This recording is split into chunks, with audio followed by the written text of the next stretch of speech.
Здравейте! Днес ще поговорим за развода и какъв да бъде той. Развод по взаимно съгласие или развод по исков ред. Аз бих ви препоръчала развод по взаимно съгласие. Какво означава това на практика? Първо, смятам, че за всичките е не без значение, този развод е по-евтин. На второ място е много по-бърз. Протича в рамките на едно съдебно производство, след което като излезете от съда, вие вече сте разведени или честито. С него се решават абсолютно всички взаимоотношения. Това са лични, имуществените ви отношения, родителските права, издръжка, ако се предвижда такава на вас, и съответно пък задължително по отношение на непълнолетните деца. В случай обаче, ако вие не можете да се разберете, в такъв случай единствената ви опция е развод по исков ред.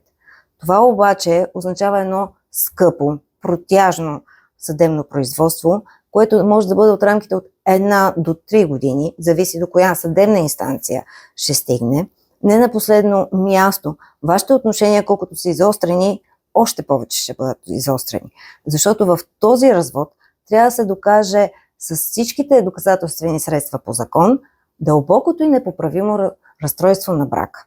Така че преценката, кой вид развод да изберете, е изцяло ваша, но лично аз винаги бих ви препоръчала да изберете развод по взаимно съгласие.